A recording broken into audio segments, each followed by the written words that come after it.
We are I in think that's open. what we said, though. Okay, we are in open session now. So what we need is a motion to accept the investigative committee motions. You're still missing a couple people, so maybe we need to wait for Crystal, Jamie, and Rosa. Okay. Just another minute or two. So we're making a motion to accept the recommendations for the warning. Yes.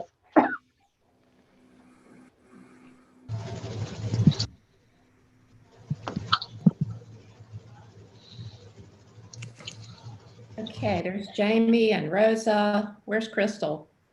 Crystal.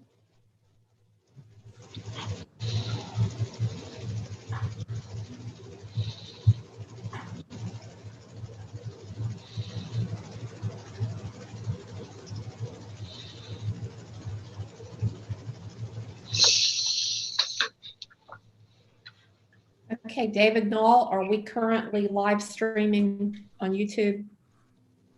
Yes, we are live. Okay, so we're resuming our open session, having just come out of closed session. Okay, Pearl. I move that we accept the recommendations of the investigative committee for the warning. I'll second that, David.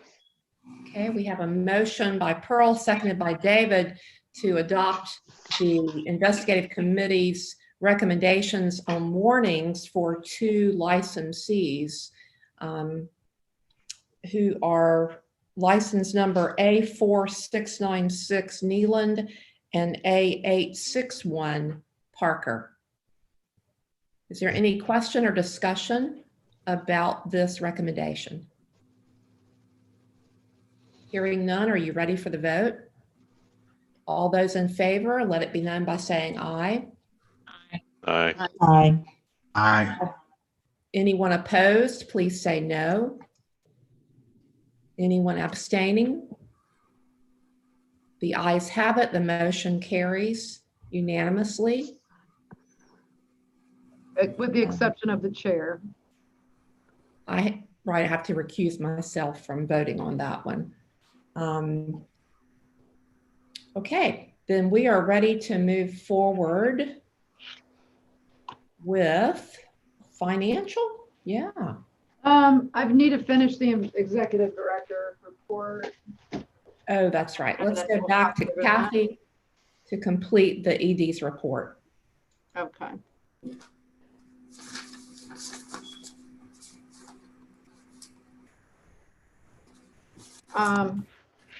Is this about DPI question? Well, we didn't really finish our straw poll discussion on the proration of renewal fees, but maybe what I could suggest is that this will be taken up by the rules subcommittee, and we can bring a recommendation back to the board about that. Okay. Then, yeah, the last thing is this discussion with DPI. And I think it's important that the board be aware of this. I just uploaded that yesterday because I finally had I didn't finally, but I completed a response to that with David Gadd's review. The Department of Public Instruction has learned that there are students that are out of state completing their virtual education. Some of these students receive, PTOT speech or one or all of those services, and the school system is required by federal law to provide those services to those students. And what is happening is that the PTs are realizing that they may not have a license to practice physical therapy in the remote state where the student is. Initially you're just seeing these kids on the screen, and so you don't necessarily know where they are. You're seeing the inside of a house. And so I think as more information has come up and is publicly available about telehealth and that kind of thing, that the question has become larger. Apparently some PTs are saying, I don't have a license to practice there, I can't do it. And therefore then the student doesn't get the services that are mandated, and DPI is getting complaints. So they contacted us wanting to know what potential solutions were. I provided them with the information about compact privileges, and we have temporary exemptions. Now, of course, that doesn't help them because they need to know whether the temporary exemption is available in the other state. I made the recommendation to them that they investigate that. It appears to be more of a regional issue. Seems like students are mostly in states that are contiguous to ours. And 3 out of the 5 we know are part of the compact. So you could easily get a compact license or compact privilege. They were not as enthusiastic about that as a solution because it was going to cost those licensees money to do it, whereas that wasn't necessarily the job they signed up for. It is an available solution, though, I will say that. And then in talking with David Gadd, we don't have any other exemptions that relate to students being out of state. The Speech Language Pathology Board, though, does have that. And I think they were hoping that our board could do something similar to that, but that requires the legislature. Those are in the Practice Act, and the legislature's not in session. That's not something that we can resolve. And on top of that, this is probably more of a federal issue because I can't believe that it's not happening in other states. And so, we recommended to them, that maybe they look into other state or regional or federal solutions, but that we also recommended that they look into people that may not have work in these remote states that could work with these students in that state that had licensure. The downside for DPI possibly is that they may have to pay those individuals. But, if they're not paying the North Carolina PT, they're just paying a different state PT. But, there's a lot of logistics here that, nobody could have predicted this because of the pandemic. And so it's just, it's a tough situation for them that they're having to work through. But after talking with David, I don't know that we felt like our board had any ability to help them because we don't make state law for remote states. So just wanted you to be aware of it. I think it's important for our board to acknowledge the situation and that if a child's permanent address is a North Carolina address and the child's school is a North Carolina school, then I think it's reasonable that the physical therapist can provide telehealth, even if that child is temporarily residing out of state. That's not how it works. PT regulations, the regulations are opposite. They're opposed in this scenario. And, telehealth is defined as where the patient's located or patient, client, student is located. And, that's something that if we say it just because we say it, I don't know that it carries any weight legally. Does the governor executive orders give us any flexibility, or I know? Well, David Gadd should certainly weigh in, but it circles back around to the same question. We don't make state law for South Carolina, Georgia, Virginia, that kind of thing. So it's been determined that where the therapy occurs is where you would need a license. So it's really a protection of our licensees to support this position, because if a child were in Virginia and telehealth were being provided to that child by a North Carolina licensee without a Virginia license, Virginia could potentially seek an action against them, an injunction for unauthorized practice or unlicensed practice. And what we say as a board can apply to our licensees within the bounds of this state, but we don't have the authority to allow them to practice in other states. that falls under the authority of the Virginia or South Carolina licensing board. So my initial thought was, just like we're doing and allowing folks to come in under this state of emergency and have these emergency temporary licenses, is they should contact whatever state they're seeking to do this work in and say, hey, do y'all have this emergency temporary license that would allow me to provide this service to this child who's in your state right now?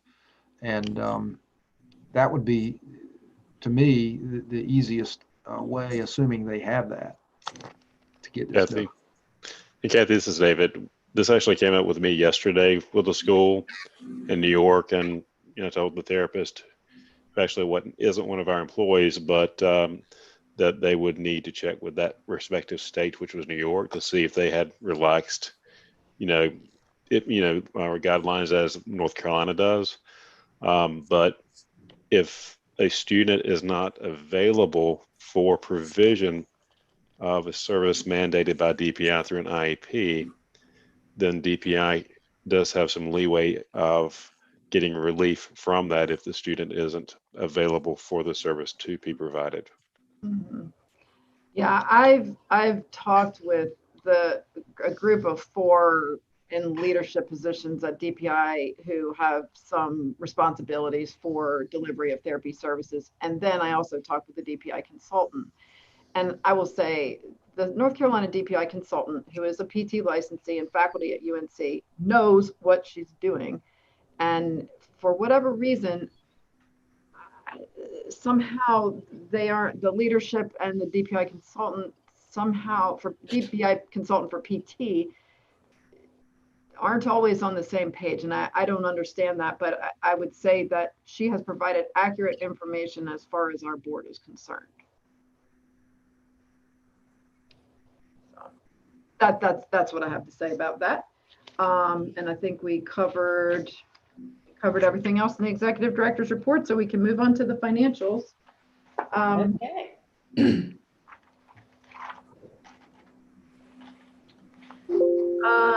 In terms of the executive summary, you kind of heard it in our discussion related to regulatory flexibility. The financial audit was completed thanks to Cindy and to our auditor, Jerry Dodd. I didn't invite Jerry this year in part because his report, speaks mostly for itself. And what I want to try to do is share my screen again. I was having a hard time pulling it up a minute ago. Let me see if I can get back to that.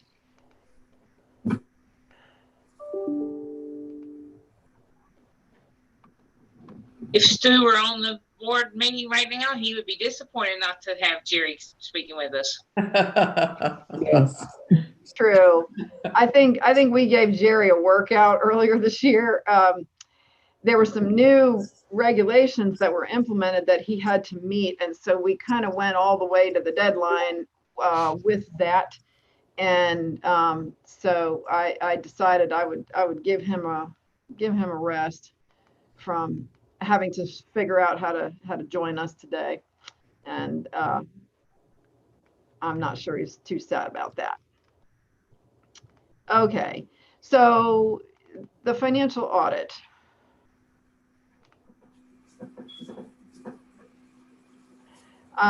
This upload that I have also includes the annual. Oh no, it doesn't. This is just the financial audit. So in the course of completing this, we have to provide a management discussion and analysis, which just describes the situations that we found ourselves in and explains a little bit more about the numbers. And when you get into the comparative financial highlights of the prior year and this year, you look at the current assets significantly increased from the prior year. Let's see. So then you look at the total asset line, again, significantly increased from the prior year. Current liabilities are about the same, long-term liabilities, and this primarily relates to accrued vacation. So all, you know, very similar to prior years. Then this relates to our reserves, the net position. And if you look all the way down at the bottom, the change in net position is, oh, David Knoll is telling me that I am not screen sharing, so I apologize for that. Let me see. We're gonna let him help me. But you also have this on your screens as well. You can pull up the attachment in the financial report under the financial audit.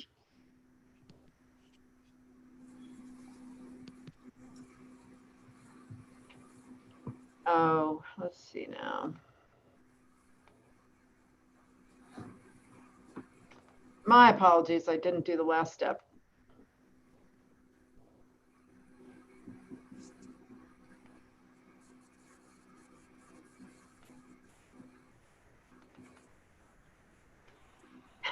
I'm no longer emoting in. You beat me to it. David, I can't get it done. Sorry about that. If you all can pull it up, I think I can just describe it to you just as easily this way. You've got it up on my end, and Yeah. can everyone else see that? Yeah, I can see it, and I've got it up on my screen. So. I see it. Okay, good. Then I just need to minimize the people. There we go. So, you know, if you look at what we've added to our financial reserve in the last 2 years, it was over 500,000 last year and 450,000 plus this year. So right there, we you know, 75% made up for the what we spent in the lawsuit, and then the prior year we also added some. So this is where I was getting that description for you of we have not only met but exceeded where we were in terms of our financial position prior to the lawsuit. So then here's the detail of how the money is being spent, the income and how the money is being spent. And on this page, let's see, well, this is page 6. And then under the notes section, I'm going to scroll a little further.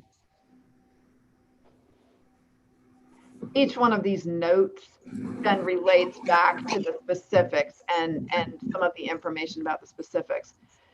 After this annual report and the financial audit were submitted October 31, as we are required to do by 93B, early in November or late in November, Cindy got an email from someone from the controller's office and basically said, there's some information in here that doesn't look like it matches the numbers. So Cindy and Jerry worked together and we were able to resubmit the report with the numbers corrected. And on note F in here, which has to do with our lease. So this is our lease obligation. And then this report, it only shows 4 years, but apparently we were supposed to show 5 years. So that's been updated. And then there was another piece of information that back in detail was corrected. They acknowledged the corrections, and then Cindy resent it to all of the state agencies that we are required to send this report to.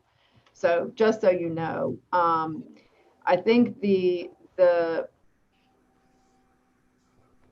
has been a different understanding by Jerry of how monies are held onto when people pay for the exam or pay their application fees. But I think he thought that we were still accepting exam fees, and we don't take those in. They're paid directly to the Federation. So he had to recategorize some numbers. I mean, I think it was just a process misunderstanding. So it didn't really change the the overall picture at all. And so we have appropriately complied with the state for this year and made adjustments based upon corrections that were brought up to us. So we're in a good financial position. And what I was concerned about was, and I talked with David Gadd about this, is that because we are now a bit over where we were before the lawsuit began, you know, I think when you have a significant amount of money in reserves, you know, those that are looking at the report may see that and say, now, why do they have so much in reserve? And that's part of what is being taken under consideration with, would we implement a reduction in the renewal fee, because we are clearly operating more efficiently, and we may have some money that could be returned to the licensees, you know, kind of as a one-time situation. I will also say that, let me close this. And if you go back to the comparisons of this period this year to the same period last year, and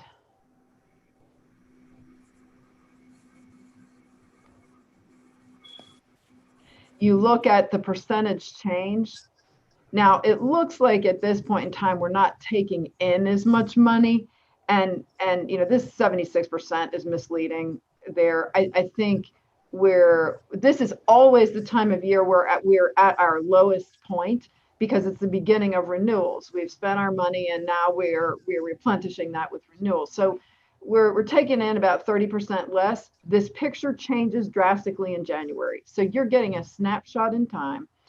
But then if you go down into the expenses, you're seeing we've spent 50% less on, you know, continuing education. We're spending significantly less in board travel and board subsistence, in board meetings. Information technology is up, which is completely explainable because we bought all this equipment so that everybody could go work at home. We're about to have to buy a new server that was scheduled for, you know, moving on anyway. And but our expenses are also significantly decreased. So what I think you're going to see next year, especially because COVID isn't going to be gone by the end of our fiscal year, which is June 30, you know, we will have spent a lot less than we budgeted for as well. So we're going to have this additional net positive at the end of our fiscal year for 2021. And, you know, I think that's, you know, we're not in the position of being a private business that's here to make money. You know, we're here to execute the business of the state, and to the extent that we may be able to take that into consideration with any of the fees that we charge, I would recommend that we do so. So, you know, for this snapshot in time, even though it's less, we're taking in less than we were before, this picture is going to change within a month. And, you know, I think we will continue to have less expenses just by the nature of how we're operating now. So does anybody have any questions about either the audit or the financial picture? Well, this is Leslie. Yeah. I do have a question about the rental space and everything. Yeah. With employees working remotely, do you envision that when we are, I'll say post-pandemic, if that day ever comes, that they would continue to work remotely and therefore you don't need as much square footage, or is the plan to have them back on site? So Leslie, that's a fantastic question. Another thing that gives me heartburn, and and more so because we signed a 10-year lease. And so when we've signed that 10-year lease, we are 2 years into that 10-year lease. You know, I think probably by the end of next year or next year at this time, we'll know a lot more about what things are going to look like moving forward. But I personally do not anticipate bringing everyone back to this office.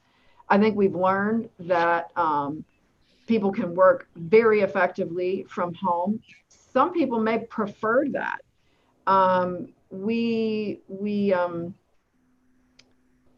Initially, Debbie and I, at least I thought that Debbie and I would be doing a lot more in the office to support licensing, and Debbie still does, as does Kim. But those processes are gradually being modernized into paperless.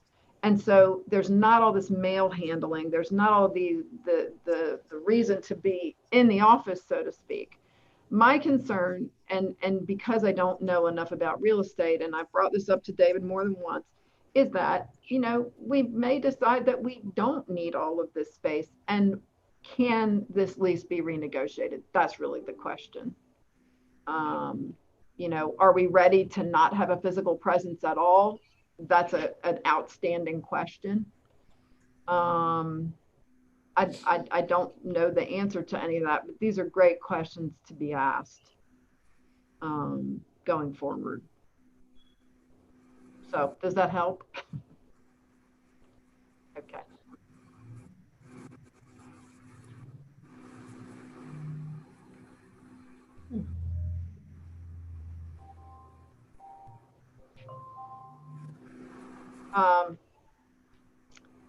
Just to give you an update on the banking picture, the board had voted to move monies into the Pinnacle account, and we're continuing to do that.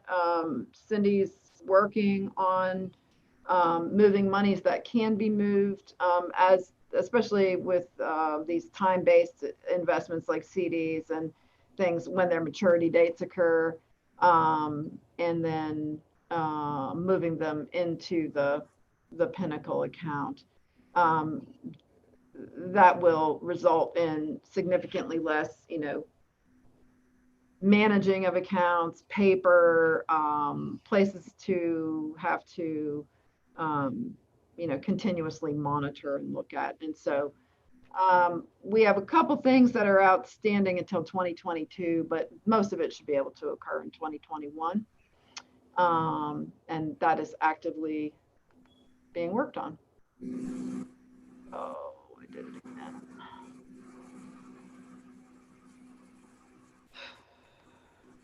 Sorry, I keep closing this inadvertently.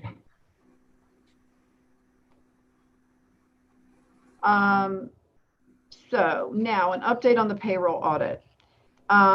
We have continued working with the payroll auditor, and this, you know, we're not really going to look at this item by item, but I included this report because this is the auditor's interim report about what they have accomplished and what they have yet to do. I think just by the fact that this report is several pages long, they have identified a lot of issues that were happening, and thus the decision to move away from paychecks and go with this CPA firm has been the best decision. The CPA firm that we're working with should have everything in 2020, 100% correct by the time W-2s are needing to be submitted. And all of these things that were not taken out properly or things that hadn't been taken out at all should be corrected by December 31st so that the employees are not affected. just to bring up two other things so that you're aware of it, we learned that in 2019, paychecks did not take out my retirement for one of the payrolls, and therefore the board overpaid me by a certain amount of money. So I have paid that back, and according to my accountant, I just addressed that with my 2020 taxes. So there was a lot less to deal with on that than I thought. Secondly, we've been with the same benefits broker for a long time. They do a certain amount of management, but we've also found errors from time to time. We had an employee, not so much with the benefits broker, but with an AFLAC policy that wasn't given complete information. And so we've had to update that for that employee.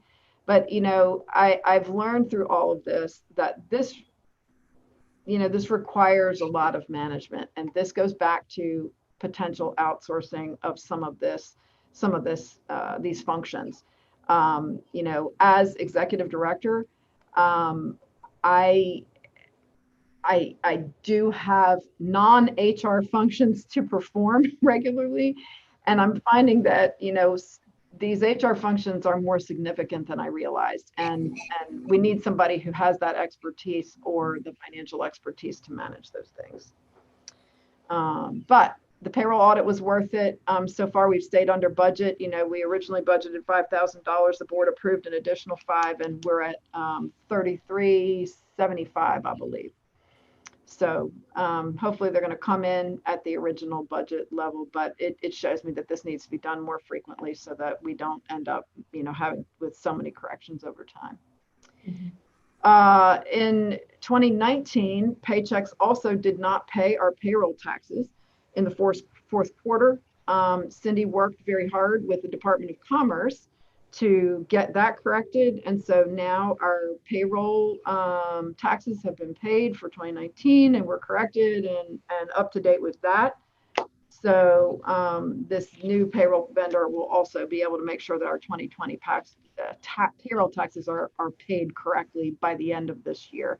So there shouldn't be any adjustments that have to be dealt with in the following year. So that brings us to the directors and officers liability policy renewal. This comes annually in November, and Cindy completed the application, and then the person that we work with is Patty Drunowski. We worked with her for a number of years, and she provided us with this information. RSUI is the company that we purchased this product from, and she said, we're offering a renewal this year for an annual premium of $23,860, and that compares with the prior year of $20,480. And she explained it as it relates to the pandemic and an increase in claims activity. Now, I can't tell you exactly what claims activity they're talking about. We haven't seen any, but this is what we're being offered. And in the discussion that we had previously, I think David said that we really probably are not ready to get rid of this yet, even though there may be some overlap with this new federal law. So in order for the board to renew it, I need someone to make a motion to approve the renewal of the directors and officers liability insurance for 2021.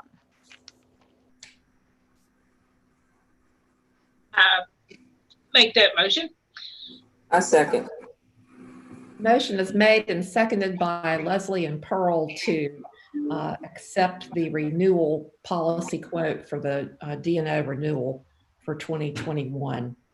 Any further discussion or questions about this motion? Hearing none, let's put it to a vote. All those in favor of renewing the policy for the D&O renewal, let it be known by saying aye. Aye. Aye. All those opposed, say no. And anyone abstaining? Hearing none, the motion carries. Thank you, and we will get that renewed. Thank you. We all appreciate being covered. Absolutely. Let's move on and talk about the Federation. Mhm. Kathy? Yeah, you all received the news briefs, and so,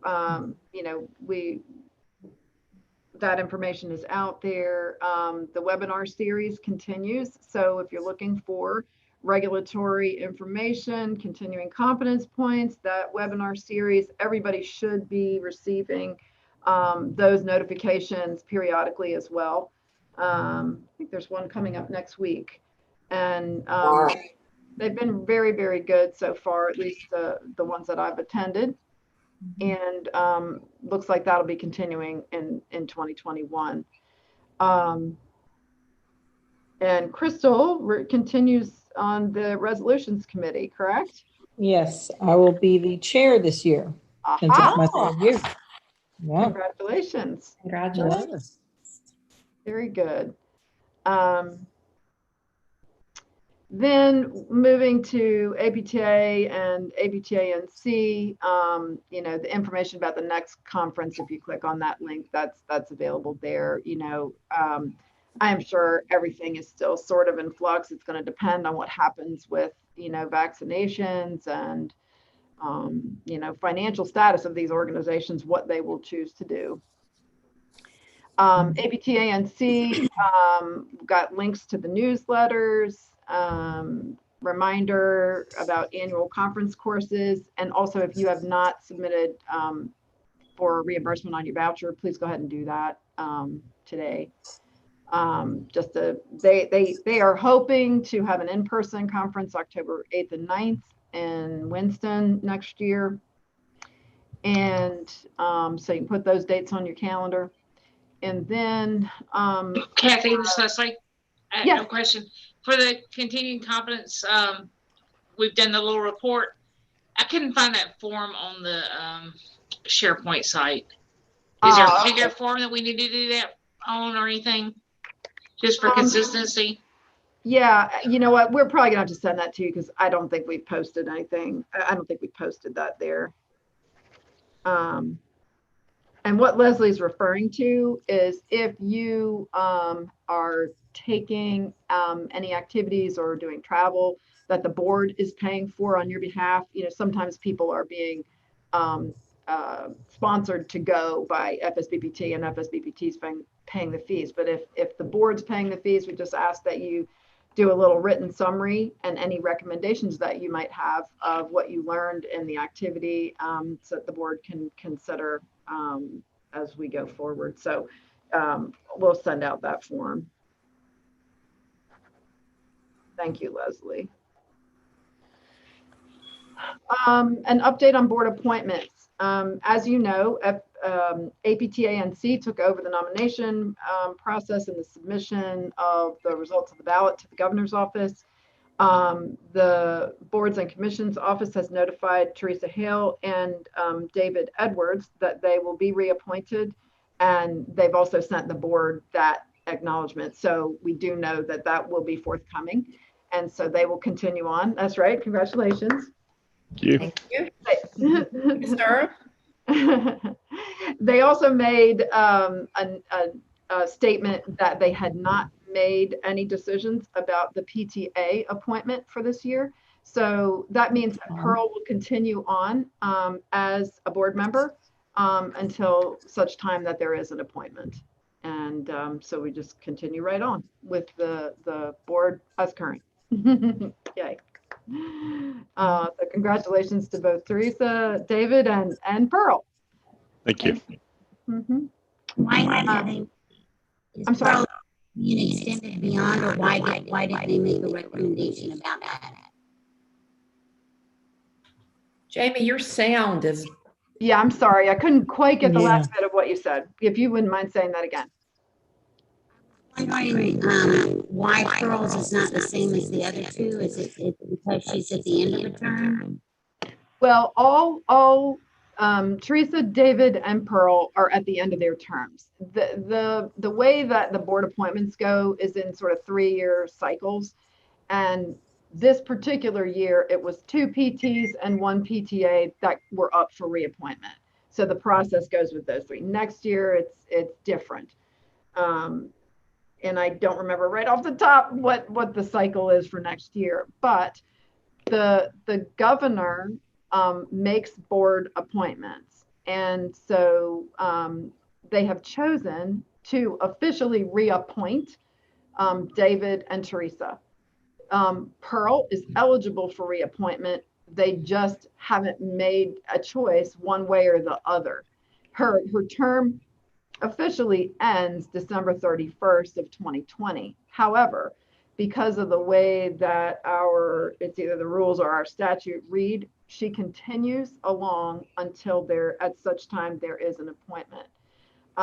You may or may not remember that several years back when Governor McCrory was in office, the public member continued on for like 2 or 3 years past her appointment date because there just wasn't an appointment made. And so you just continue. Now, there's also a mechanism, like if you can't continue, there's a mechanism by which you could resign as a board member. And we've had that happen before from health issues for other board members, that kind of thing. But that's how it works. Okay. Okay.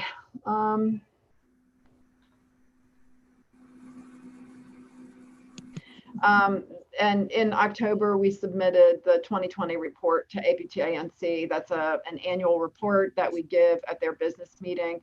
The meeting was virtual, and so basically it was just announced that that's posted on our website, and anybody should email us with questions. And so that's how we handle that. We are up to the report from the deputy director. So Debbie Reagan, are you available and ready? I am. Great. I am. I'm just going to touch on a few things on the report. One, I do find it interesting that we have had no new hardship requests to date for exemption from the continuing competence requirements, especially given the pandemic and the current situation that many licensees are in right now. But as of right now, we've had 0 requests. We are answering a tremendous number of continuing competence questions, probably 5 to 10 a day on what are they going to do, because the pandemic has essentially eliminated in-person activities. So really promoting the newsletter on page 6 so that they can then read about the different ways and clarify the ways that they can get electronic. Not trying to, in-person activities are not required. They definitely have value, but this gives them the option to understand better how they can earn points and meet their requirements during this current pandemic. We are still having a great relationship with the North Carolina State Bureau of Investigation with the criminal background check process. We have also successfully been able to move it 100% electronic. In the past, we sent packets to out-of-state applicants, which would include fingerprint cards, an envelope to send it back, instructions. We have been successful in moving toward 100% electronic, where we give them links on the website with explanations. And to date, knock on wood, that it seems to be working very well. We are glad that we, thank you to David Gadd for coming up with creative alternatives for getting your fingerprints done. We still have the option of you can do them yourself, as long as you pay attention to the quality of your prints. And with all of the 3 viable options that you can do in-person fingerprinting, electronic fingerprinting, and doing them yourselves to date, from even last year, we've had 3 that have been returned out of all that have been submitted. So people are doing them correctly, and we are really pleased with the good relationship we are maintaining with the North Carolina State Bureau of Investigation. It is a very cohesive relationship. As far as the licensing team update, one want to address and continue to work on the customer satisfaction. We have seen a decline in the customer satisfaction for applicants for several quarters. Obviously, the pandemic is part of that. We are actively looking at options to restore. Our phones are forwarded to voicemail now, and also include the fact that you can email us your question. We are finding that potentially is not the best avenue, and we're looking at options to see what we can do to, make the phone, the turnaround time quicker. We are actively working on our email response times to applicants with all of the other criteria that they are having to work with as far as finding a seat, making themselves, eligible through the FSBPT. They are really anxious about all of the criteria that has to be submitted to the board, and wanting us to, we need to be sure we are maximizing our response time. We did note, and we are working on getting it fixed, that from the applicants, not all applicants, but some applicants, when they are viewing their status page online, cannot see the last two criteria, which involve the CBC. And Greg is actively working on that to find out and resolve it, so that that is the snapshot in time, in real time, of where they are in the application process in North Carolina. So we hope that that will also help with the resolution of the concerning drop in customer service, in satisfaction over the last couple of months.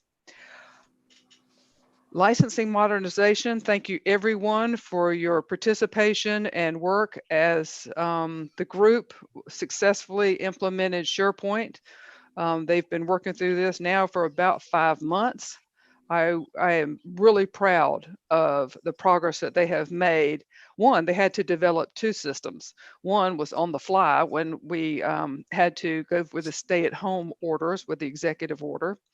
But in determining, reviewing, thank you, David Naw, and determining that SharePoint would be the platform of choice, they have really worked together as a team to develop a process that is, over time, is becoming more and more seamless. We also want to thank the board members for being so flexible, as they also had to learn this platform. But I think we're still moving in a positive direction, and have proven that we can be electronic. So that makes us want to be even more electronic, and we will be looking at upload features for character references going forward, with the idea that we will continue to eliminate the mail. The board member license application, Rosa is going to be trained next week. We're excited to be doing that.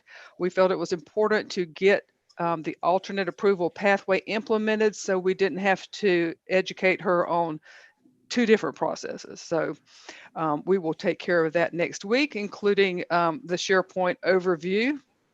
And so we will get her on board with reviewing applications. We are talking to High Point University on Friday about the application process, and of course, they're graduating students. But this particular group really wanted us to handhold them with their students, with their computers, and actually go through each page of the application to be sure that their students have completed it. We are looking forward to this there with the alternative approval pathway, or alternate approval pathway. We've been in direct communications with the schools via an email blast several times, which is included in your documentation, but also on a one-to-one basis, because this is the one cohort that is going to register for the exam for January that is a blended process. Some of the students, for example, at Winston-Salem State and at Elon, some of their students are still with the old process if they started the application before the 25th of September, and some are after that. And we do understand that if your friend that's sitting beside you registered and already has been made eligible by the FSBPT, why you have some consternation of why, because you signed up early, why your process is now taking longer. So we're working directly with each individual school that is affected by this blended process. But we believe that the January exam is going to be the last time that the cohort will have both options available to them. So we're excited about that. When the renewal process started this year, after a couple of weeks, got an email. And as I was researching the email, I went, you renewed your license and this is your reporting period. Now, how did you renew your license and you haven't completed your continuing competence? So thank you to Greg. We looked into it and made sure that the system would stop someone if this was their reporting period and they had to complete their continuing competence in order to renew, that it would stop them. And as a result, he ran a report and we found that 47 people slipped through knowing better that they should have completed their continuing competence, but were able to renew without completing their requirements. We now are monitoring this list every couple of weeks. And we had emailed every single person on the list that you need to complete your continuing competence requirements because we don't want to pull anybody's license at the end of January. We're getting good feedback. People are going, oh, I forgot. Thank you for reminding me. But I think they had relied on the system to stop them, and now the system will.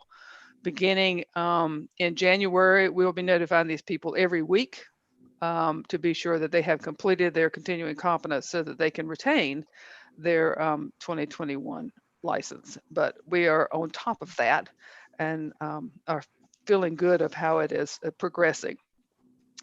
Thank you to everybody who participated in Newsletter 2020. We used the same graphic designer that we had in the past, but we decided maybe let's go for a little bit different look and feel. I hope that met everybody's expectations. Thank you for everybody that contributed to the newsletter. It is always a relief when it's successfully edited and approved by all the parties that have to review it and it gets posted on time. So you'll look forward to hearing about it coming up in the near future when we start the process again, and potentially with the goal of increasing the number of times a year that we post something such as a newsletter. Compliance with Session Law 2020-87. Leslie, thank you for helping us with the military applicants through all of these changes over the past couple of years. I believe the legislature has changed their minds or had amended the law about 6 times. And rather than confuse everybody, thank you so much, Leslie, for weathering that storm. Well, as of December the 1st, they changed it again. And so the team with Greg having to make modifications to the online application because in the past, people were offered the permit. And if they chose not to do it, then we just continued on with their application. It's no longer a choice. It is a we shall. We also had added many, many requirements that a potential permittee would have to have in order to get the permit. But now it has streamlined that the person will apply, complete their application. They don't have to pay the application fee. They still have to pay for the criminal background check process. They will submit proof of military status. And we have expanded that to, as we had in the past, to military spouses, veterans, and veteran spouses. Once we receive that documentation that proves evidence of military, then a licensing staff specialist will go to the state where the military person currently has an active license and will validate the fact that they have an active current license without any discipline. And at that point in time, they receive a permit. And this permit is good up to a year. They do not have to use it should they choose not to use it, but they will get one. And then we will continue through the rest of the application process. But this went into effect in December the 1st, and we appreciate all the work that Greg and the licensing team did. And David GAD to help us interpret what the law really means. And so it successfully went into effect December 1st. Okay. If I might jump in here, if you look at this section, while this section on the agenda appears relatively short, this is a tremendous amount of work that Debbie has led the efforts, and it's a team effort, but this is a huge amount of work. Debbie and Kim Jackson get all the credit for the newsletter, ideas, modernization, completion, and then, I can't emphasize how much work has gone into that in this last couple of quarters. And they've done a fantastic job, but Debbie's leadership has been very important here. Thank you. Yep, so I think that concludes Deputy Director. I think we're up to Prometric. Yeah. And you have the attachments here, the report from Prometric. Just to give you a little context, this report is between the months of July and September. So while Debbie continued to refer to, maybe not having the highest customer satisfaction numbers, what I want to put in context for you is that this was during the July exam, the biggest exam of the year. We're talking hundreds of applicants.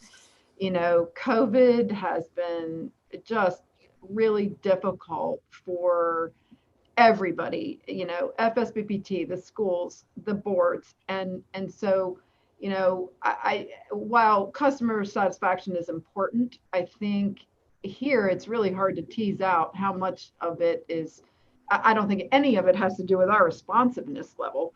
I do think it's people's concerns over getting a seat and when and where they would like to, and being able to take the exam. And but Debbie also very rightly is concerned about, how can we most efficiently and effectively deliver the help that the licensee population needs when it comes time to do these things. So, when you're looking at this report, it is down from, we used to live in the 90s, now we're in the 80s. But I think there's so many factors involved here that I don't really know that we have a way to completely tease it out. And as we continue to modernize these processes, I think it's just going to become more and more efficient.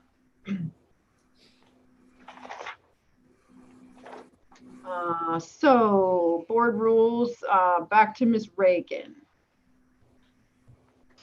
Okay. Thank you everyone for approving and working through the process of the temporary rules, which have gone into effect, which have enabled us to do the alternate approval pathway, which I do believe firmly we're all going to be pleased with, as we are already. But what you need, these same rules, we only have 270 days to make these temporary rules permanent rules. So what we are asking you to do today is to consider making a motion to publish the proposed permanent rules, which are the same 4 rules that were that are the current temporary rules. If you do this, if you're able to do this today, then we will submit them to the Office of Administrative Hearings on the 21st of December of this year and start the permanent rule process timeline for making these rules permanent, with a proposed effective date of August the 1st of 2021. So well, I so move that we move to publish these proposed permanent rules as on the form. It's David Edwards of second. Any further questions for Debbie Reagan or any questions? Hearing none, all those in favor, let it be known by saying aye. Aye. Aye. Aye. Aye. All those opposed, no. Anyone abstaining? The motion carries. Thank you, Debbie. mm-hmm. Thank you. Let's see. Kathy, would you like to speak to the rule change for ECU, the request? I sure will. Just to back up for a second though, we have not had a rules committee meeting in a while, but that will be 2021, early 2021. We need to get busy on the next round of things. So just know that's coming. But we've been working on these temporary rules, and now that'll be in motion for making permanent, the other actions of the rules committee can start back up. As far as the request for a rule change from the ECU physical therapy program director goes, they have had a faculty member who was not a licensee in North Carolina, but needs to teach physical therapy content. And so according to the Practice Act and the rules, this person needed to have a license to practice in North Carolina. She was foreign educated and therefore is subject to the rules that relate to English proficiency. And because the rules changed May 1st, she was subject to being required to provide a TOEFL. And we have tried everything we possibly could with COVID considerations, et cetera, to enable her to provide us maybe a TOEFL report from another state or prior TOEFL from ETS.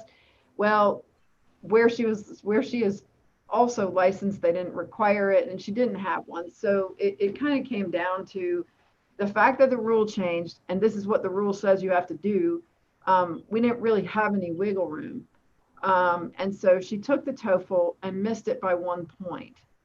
And this is after much back and forth, this is the response that Amy Gross McMillan wanted this brought to the attention of the board, and to petition the board to consider significant changes / exceptions to the TOEFL rule as soon as possible.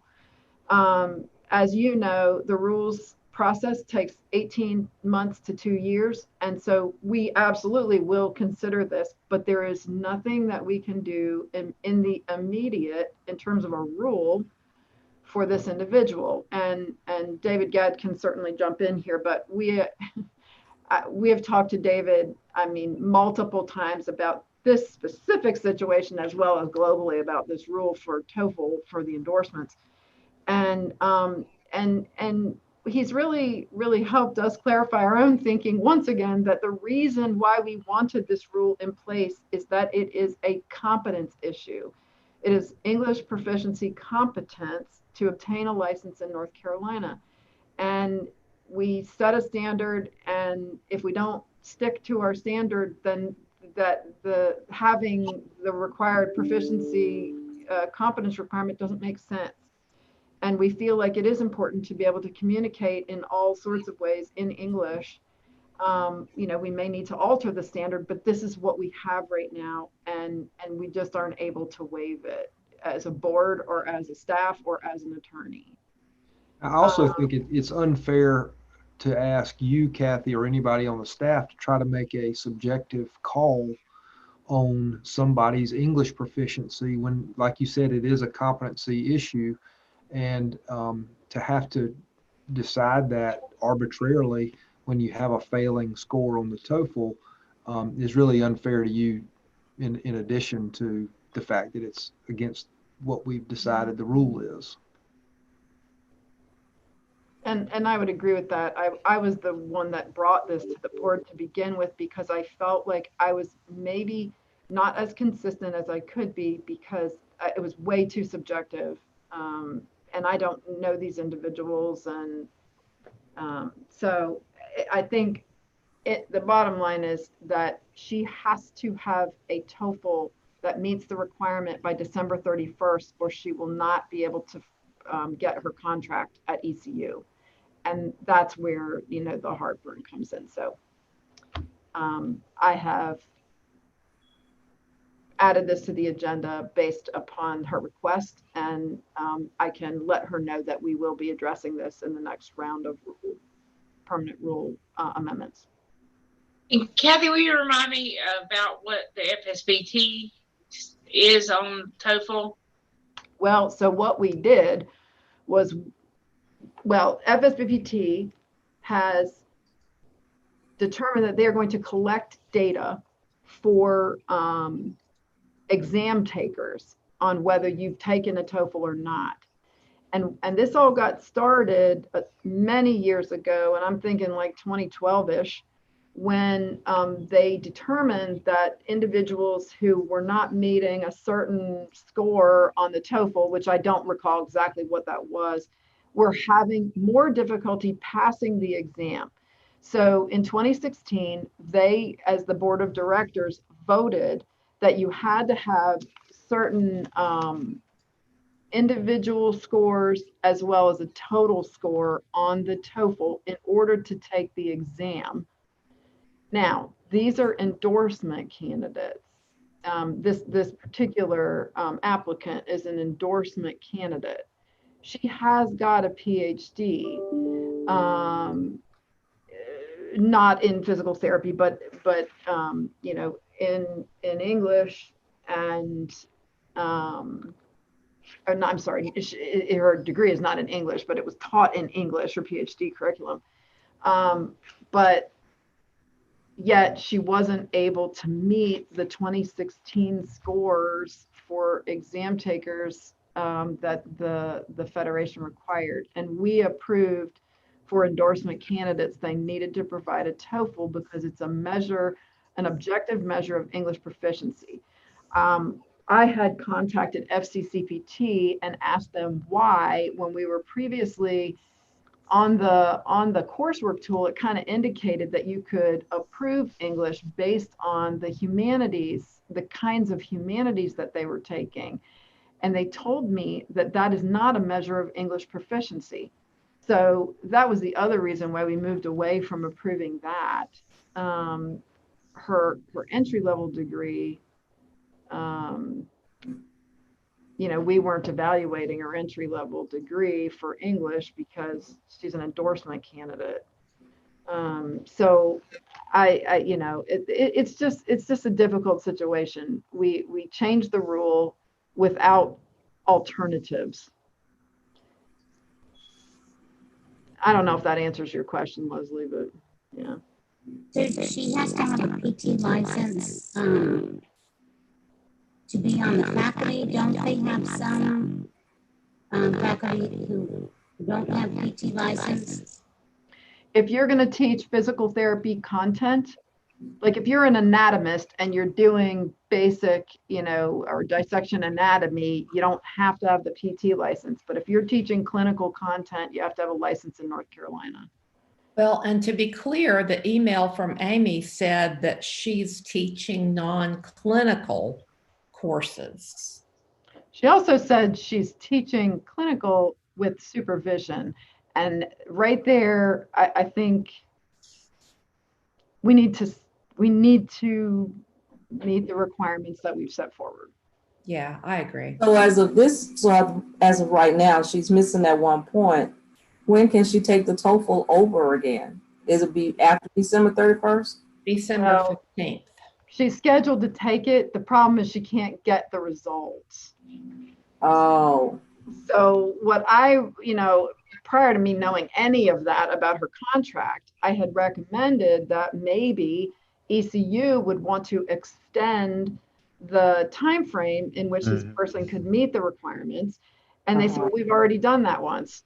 And so you know, those things are outside of our control as the board. And we just didn't see how we had other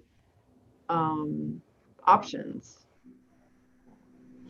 By virtue of this being an independent measure of public protection, since this was implemented, we've had a couple of people that have been endorsements that have had to submit it that one criteria may not meet the standard. And again, this is an independent measure of public protection and how you communicate, understand the English language, whether it's reading, listening, speaking, or writing. So it has opened our eyes to that.